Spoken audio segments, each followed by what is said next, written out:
And welcome back to Creative Thinkers. Again, my name is Miguel Valenzuela, and we have a very special guest. Today we have Brack Morrow, who happens to be an assistant professor here at El Paso Community College. Brack, welcome.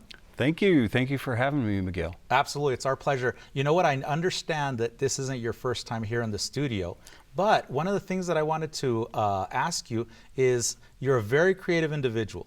You're all about art right now because obviously you're a professor that teaches art.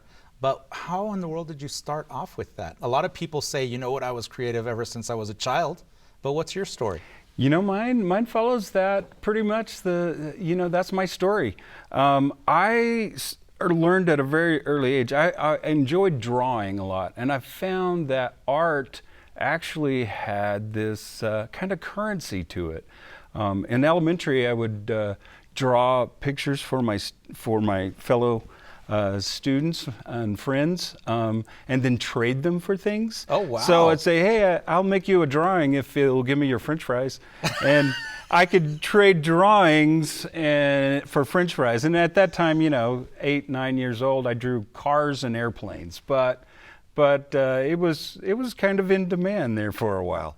So it was like this very tangible thing for you that you understood had value, which is something that an 8-year-old kid really doesn't understand. No, I was surprised too. At the time we had marbles was a big thing. Right. You play marbles out on the playground. Did you trade for steelies? I remember those. I did. I would make drawings and trade for, goods. Nice. So the creativity continued, I assume? It did. I was really inspired. I grew up in a very rural place. Mm-hmm. My grandparents on both sides of my mom and dad's family were farmers and ranchers. Mm-hmm. My dad and my mom and a lot of the other family of their generation kind of broke that mold and became teachers. But my grandfather was an inventor. He invented a peanut digger. And I would always... for his farm, I assume? Mm-hmm. And he sold it. He built a factory and sold them. Wow. In the 50s and 60s. Mm-hmm. And I would play in his factory and see him making things. And seeing him make things, and my dad also painted, it was just inspiring to me. So you were heavily inspired by what you were doing at your grandfather's factory, right? Sure, I crawled around on his machines. He built all kinds of machines. He had a 5-decade obsession with perpetual motion that, he never, of course, could perfect, but there were these fantastical machines, some of them very large and built out of concrete and steel, and a lot of them would be just abandoned to the pasture out by a fence because he'd given up on that particular model.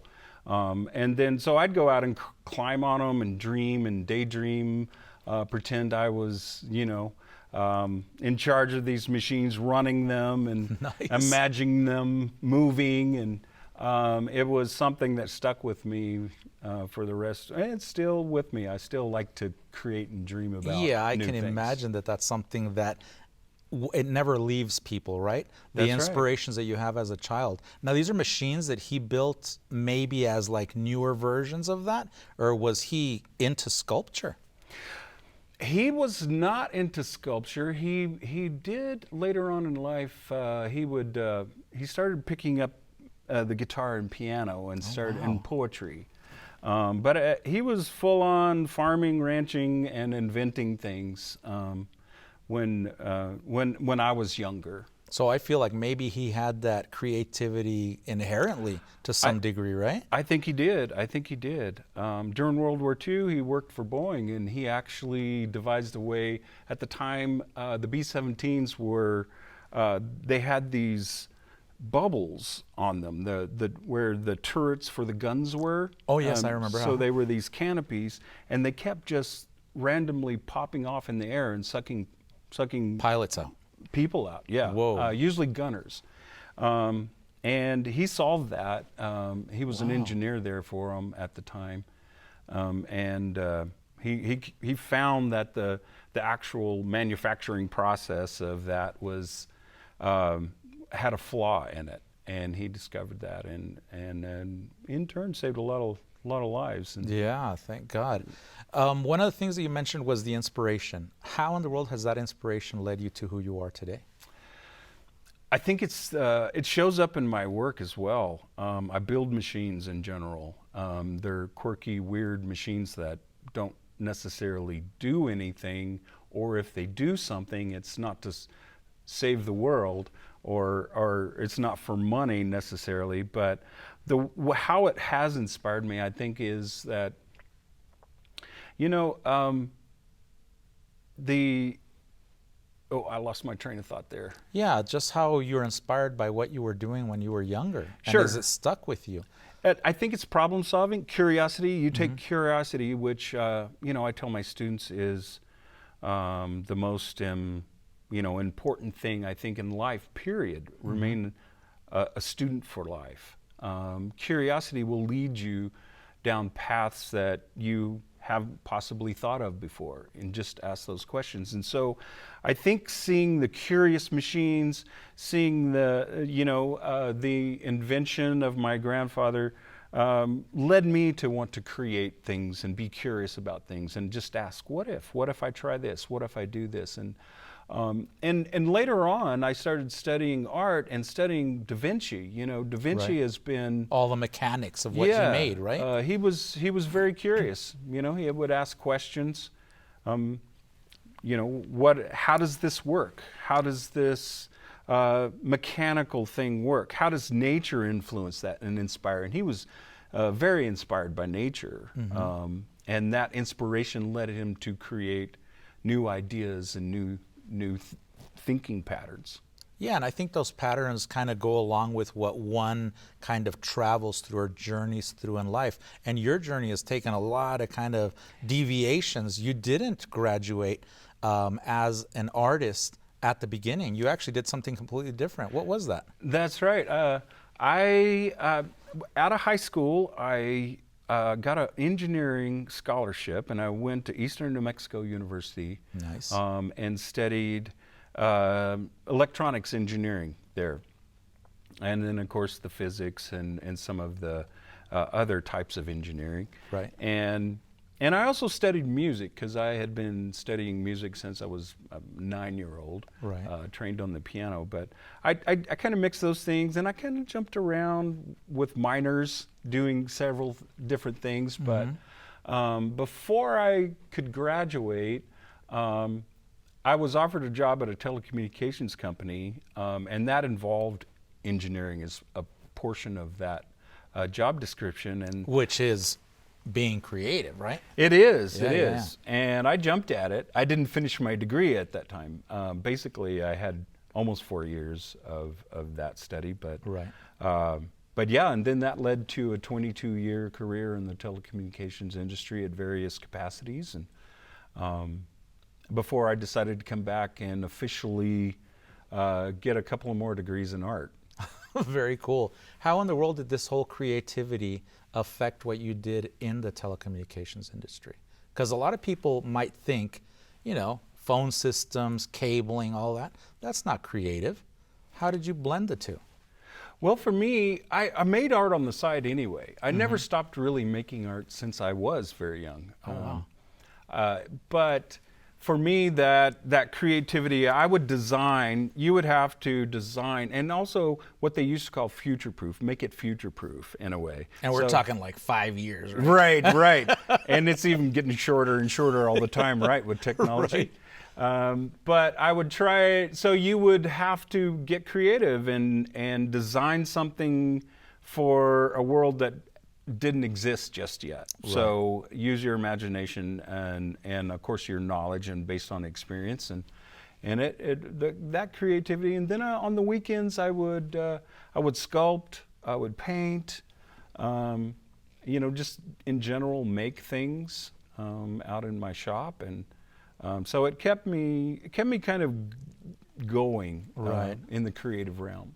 Why is that important? I think a lot of people, and that's one thing that I have temporarily lost after my late wife passed away.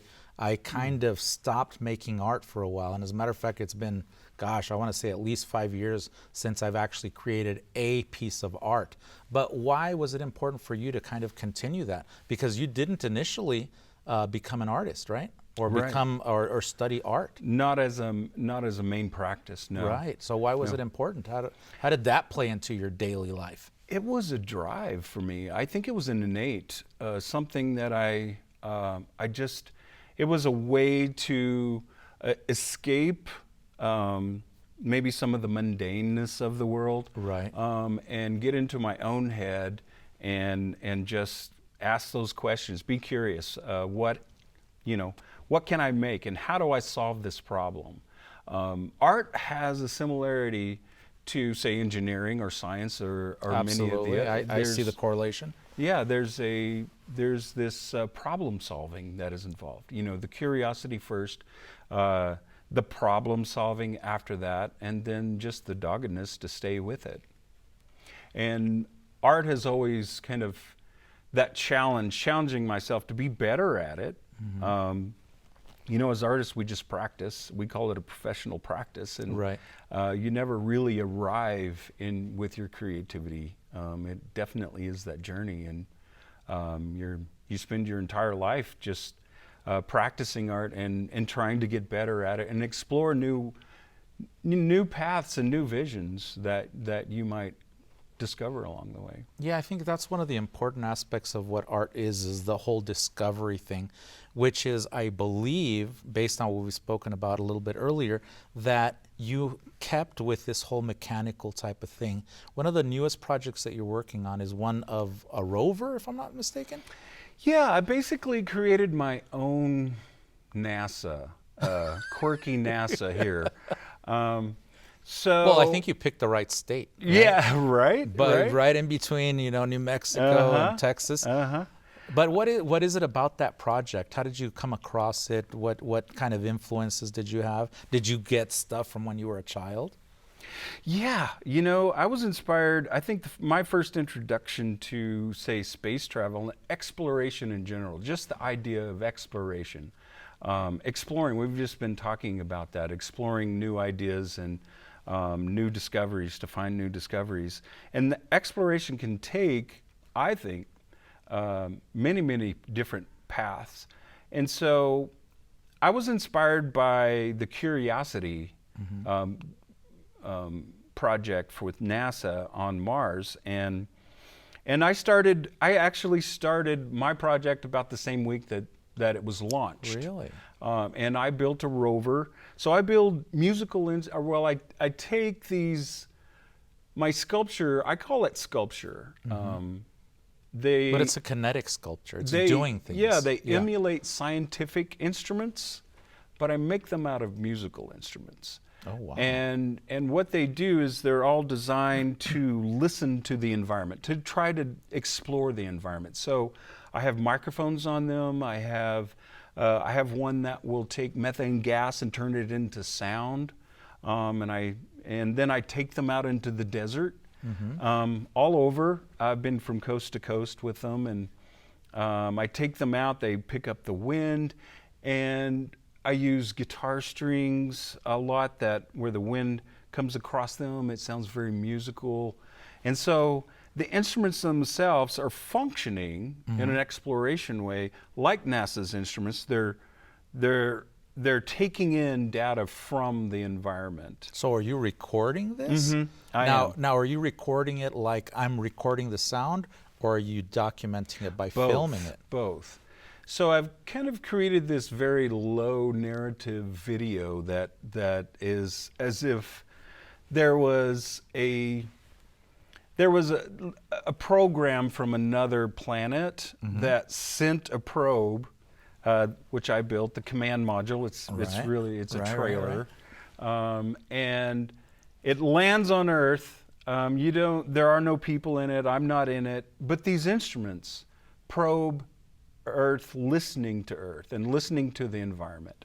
I often work with scientists, I work I've worked in several long-term ecological research ranges, like the Jornada, the Harvard Forest, where scientists will give me data, and then I'll take that data and try to interpret that in some creative way.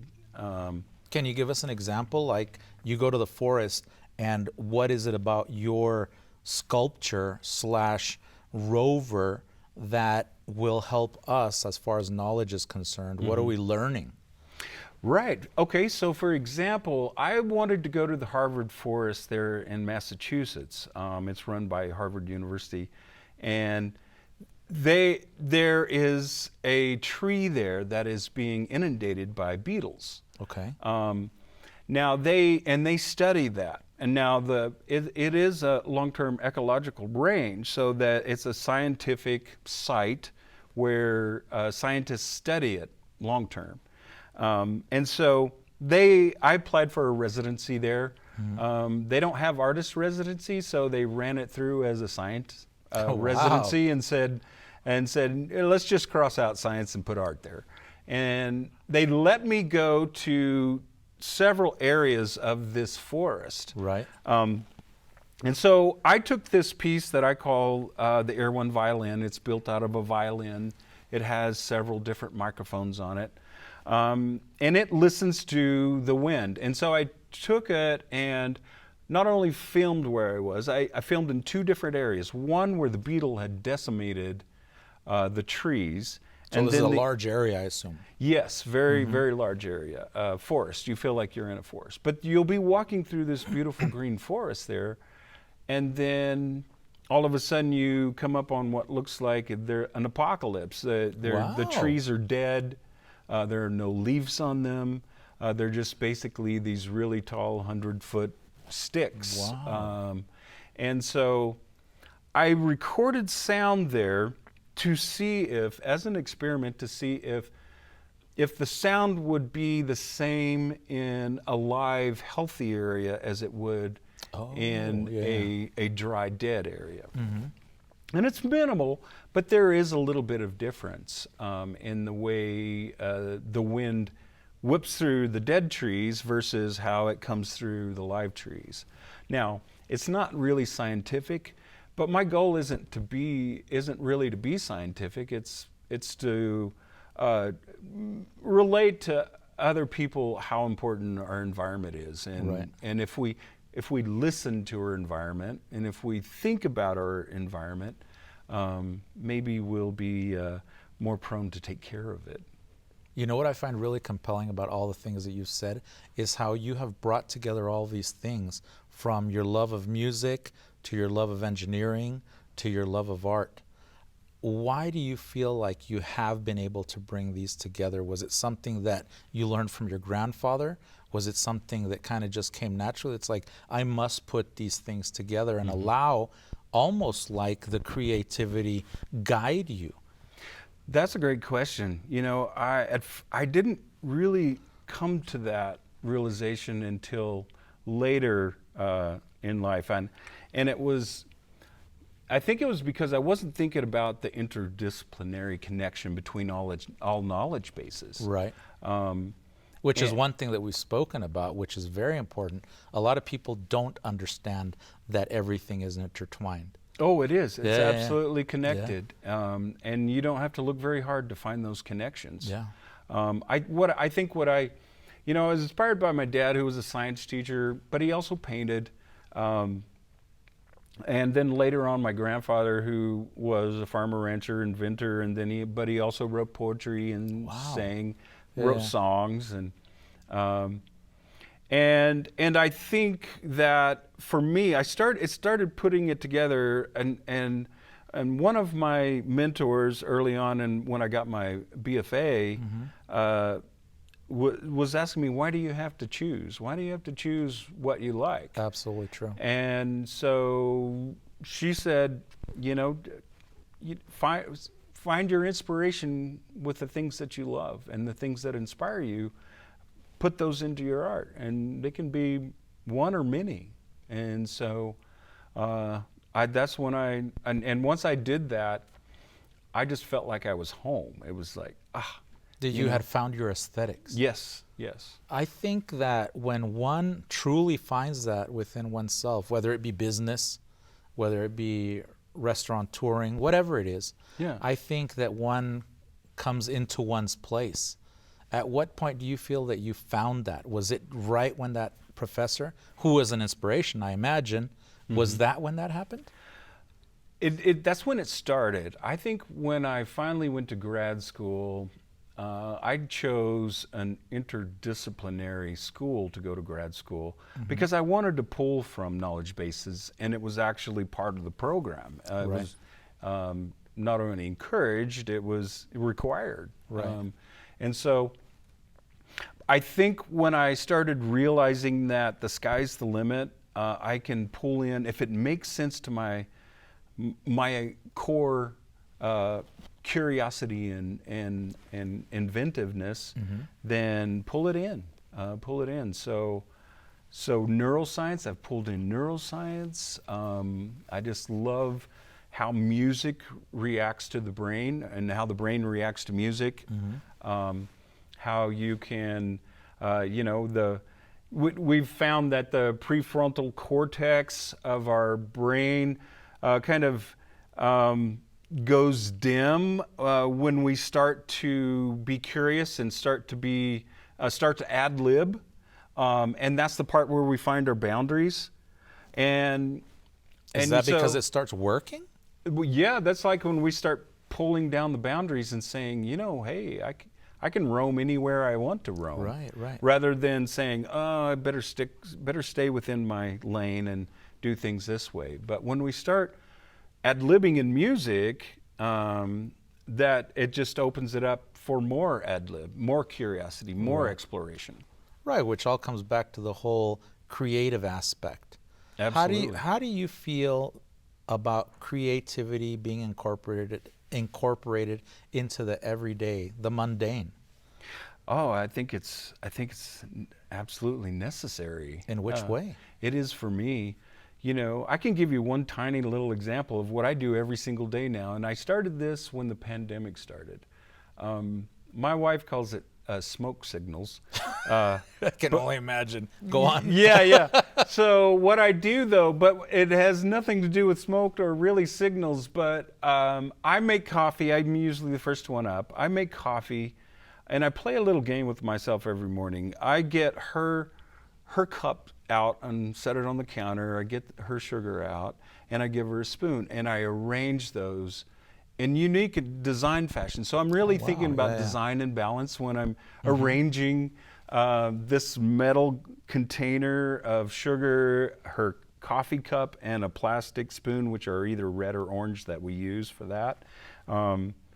And that's just a small, tiny creative thing that takes me 15 seconds every day. Right.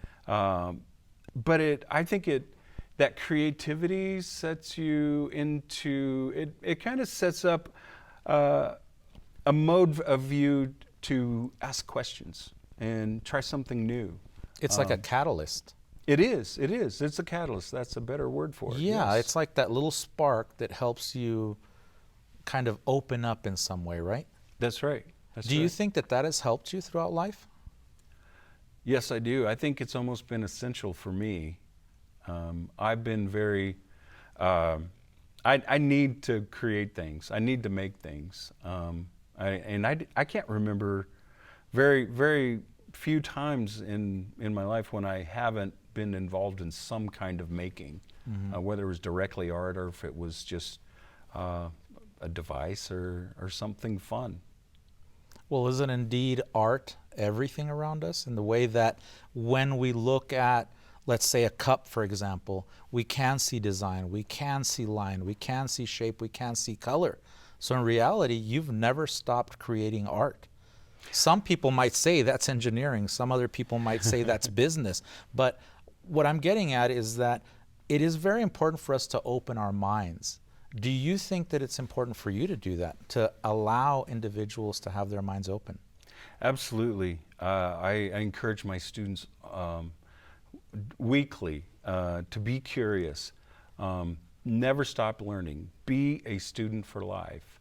And I believe that not only keeps our curiosity piqued and sparked, I believe it keeps us younger because we're learning new things. Yeah.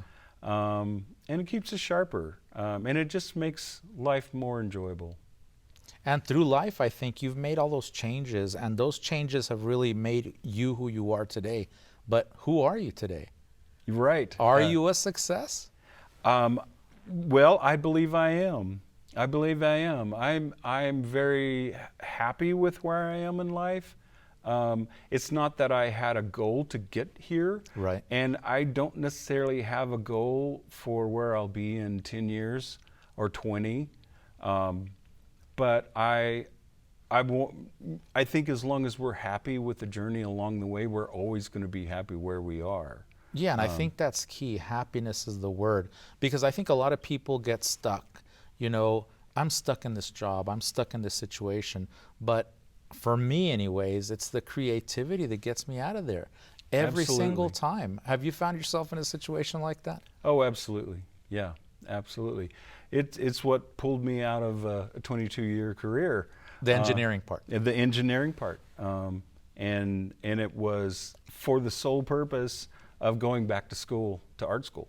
And that was, everyone knew it when I retired. I call it retired, but I was pretty young then, but you know, I was around 40, and very young. Yeah, and so I said, I'm going back to art school, and so I did have that goal in mind, and I'm glad I did. What kind of advice can you give the public about why creativity is important, or maybe something that they need to know that they may not know? Because you are a professor, so you teach people. What kind of advice could you give the public? First of all, I would like everyone to know that it's not what a lot of people call a gift from God. It's not something that you were born with. Art is something that is completely attainable for everyone. It's practice. Art is a way of seeing things.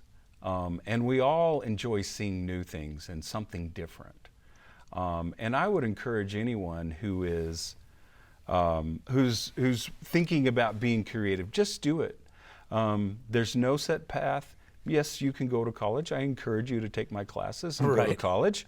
But art can be done for yourself. Art should be done for yourself. If it's not done for yourself, you're not going to do art very long. And if you have an itch to create something, or you did back when you were younger, no time like the present to dive back into that and just do it for yourself.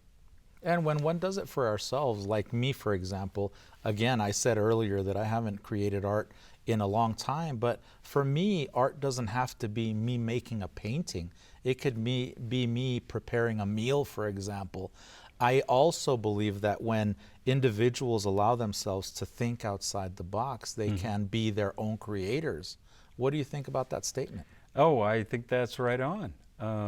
I think that, like we were saying, the knowledge bases are so connected, and creativity can be anything. If you're curious about something, if you want to create something, if you want to, you can approach that, whether it's photography, whether it's taking a photo, whether it's arranging sugar in a cup and a spoon. That's creativity. That's using your mind to see things in a different way.